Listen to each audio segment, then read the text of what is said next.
ಮಗಳನ್ನು ಸುಮ್ಮನೆ ಎಳೆದು ತಂದದ್ದು ಅಂತಲ್ಲ ಎಲ್ಲ.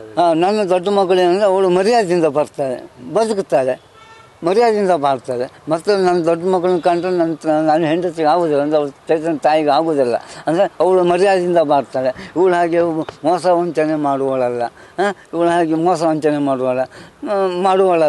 ಅವಳು ಎಲ್ಲೋ ಒಂದು ಶಾಲೆ ಟೀಚರ್ ಕೆಲಸ ಮಾಡಿಕೊಂಡು ಸಣ್ಣ ಪುಟ್ಟ ಹುಡುಗೆ ಮಾಡ್ಕೊಂಡು ಪಾಠ ಗೀಟ ಹೇಳ್ಕೊಂಡು ಮರ್ಯಾದೆಯಿಂದ ಗೌರವದಿಂದ ನನ್ನಾಗೆ ಛಲವಾದಿ ಅವಳು. ನಾನು ಗೌರವದಿಂದ ಬದುಕಬೇಕು, ಗೌರವದಿಂದ ಬಾಳಬೇಕು, ನಮ್ಮ ತಂದೆಗೆ ಒಂದು ಹೆಸರು ತರಬೇಕು. ಅದು ನನ್ನ ತಂದೆ ಬಾಲನಾಯ್ಕರು, ಅವರು ಗೌರವ ಮಾಸ್ಟರ್ ಆಗಿ ಶಾಲೆಯಲ್ಲಿ ನೂರಾರು ವಿದ್ಯಾರ್ಥಿಗಳಿಗೆ ಪಾಠ ಹೇಳಿಕೊಟ್ಟ ನನ್ನ ತಂದೆ ದಿವಂಗತ ಬಾಲಮಾಸ್ಟರು. ನನ್ನ ತಂದೆ ತುಂಬ ಹೆಸರುವಾಸಿಯಾದರು. ಆಗ ಆ ಅಜ್ಜನ ಹೆಸರನ್ನು ಉಳಿಸುವುದು ನನ್ನ ಹಿರಿಮಗಳಾದ ಕರ್ತವ್ಯ. ಅದನ್ನು ಭಾವನೆ ಇಟ್ಟುಕೊಂಡು ನನ್ನ ಅಜ್ಜ ಗೌರವದಿಂದ ಬದುಕಿದ್ರು.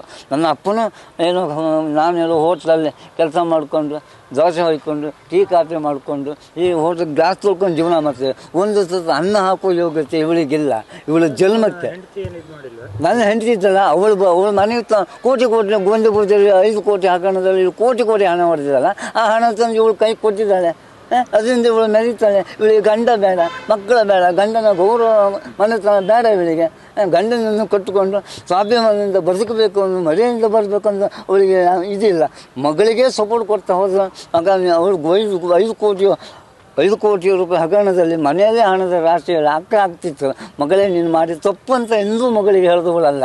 ಇವಳು ಸಹ ಅವಳೊಟ್ಟಿಗೆ ನಾಚಿಕೆ ಬಿಟ್ಟು ಕುಟುಂಬ ಅದು. ಇವಳು ಹಿಂದೆ ಇವಳು ತಂದೆ ತಾಯಿ ಕುಟುಂಬ ಒಳ್ಳೆದಿತ್ತು, ನಮಗೂ ಒಳ್ಳೆ ಹೆಸರು. ಅದು ಈಗ ಇವಳು ನೀಚ ಬುದ್ಧಿಯಲ್ಲಿ ಅವಳಿಗೆ ಸಪೋರ್ಟ್ ಮಾಡ್ತಾಳೆ. ಅವಳಿಗೆ ಏನೇ ಮಾಡು ಅವಳನ್ನ ಹೋಗುವುದು, ಅವಳಿಗೆ ಸಪೋರ್ಟ್ ಕೊಡು.